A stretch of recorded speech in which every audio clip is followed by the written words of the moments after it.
fin 2008, on avait 3000 m² de surface de production. Aujourd'hui, on en a près de 12 000. Donc c'est une croissance assez forte.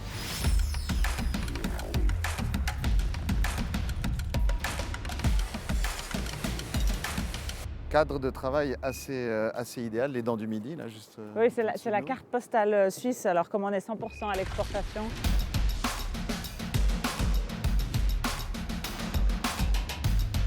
Aude, où sommes-nous?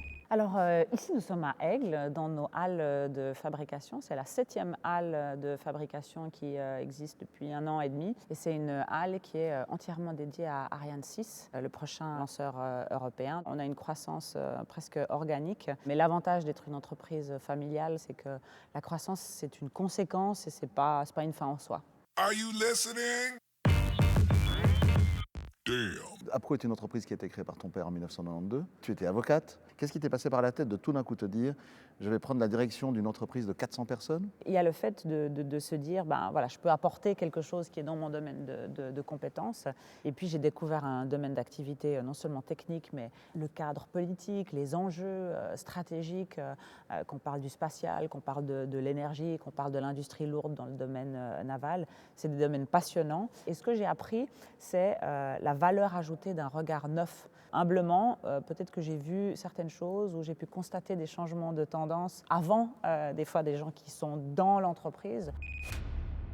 Qu'est-ce que c'est être entrepreneur en fait ? Humblement, c'est un peu un apprentissage. Je ne crois pas qu'on est entrepreneur pour être entrepreneur. On croit à certaines choses, on fait certaines choses dans le but de se dépasser. On travaille et on coopère dans le cadre de projets de grande envergure. Donc ça, c'est clairement quelque chose qui donne envie de continuer à entreprendre. Et jamais eu de moment d'angoisse, parce que c'est quand même pas un domaine évident. En plus, on te le dit souvent, j'imagine, mais une femme dans un monde d'hommes. On apprend quand on doit rentrer dans un domaine qui est complètement différent du sien. On apprend à aller à l'essentiel. On apprend à aller là où on a une valeur ajoutée.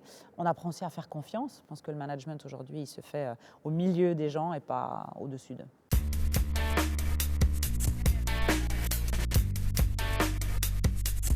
Il y aura des configurations avec 2 ou 4 boosters qui propulsent le lanceur suivant la charge satellite qu'il y aura à l'intérieur d'Ariane 6. Et on usine ces attaches hautes et basses de boosters. Donc on le voit donc, dans cette halle, essentiellement des hommes qui travaillent. Essentiellement des hommes, mais ça change.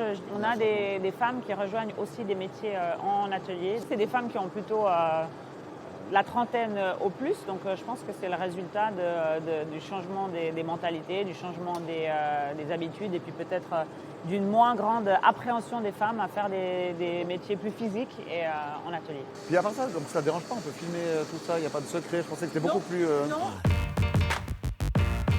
Yeah. Est-ce que les conditions cadres pour faire cours en Suisse sont satisfaisantes pour des entreprises comme la tienne ? Les conditions sont bonnes, avec une tendance à une réglementation accrue et une tendance à vouloir charger en particulier l'économie. Donc je pense qu'il faut garder des conditions cadres libérales. Et puis en termes de favoriser l'innovation, favoriser une excellence de la filière, de notre filière de formation, il faut là avoir une vision sur qu'est-ce qu'on veut en Suisse demain, qu'est-ce qu'on veut développer comme activité, comme talent en Suisse demain, et beaucoup de coopération entre les écoles et l'État, mais aussi avec les entreprises, l'économie, l'industrie qui soient impliquées pour que l'un nourrisse l'autre et que ça soit pertinent, parce que les choses changent tellement vite. Les gens aussi, même s'ils n'ont pas forcément envie de prendre des risques, ils veulent entreprendre, ils veulent dire moi, ce que je fais concrètement dans mon entreprise, dans ma société, je vois que ça fait une différence. Et puis c'est ça qui fait que je m'accomplis et que je m'épanouis chaque jour. Donc de là à dire qu'il y a un entrepreneur dans chacun de nous, peut-être qu'il y a qu'un pas.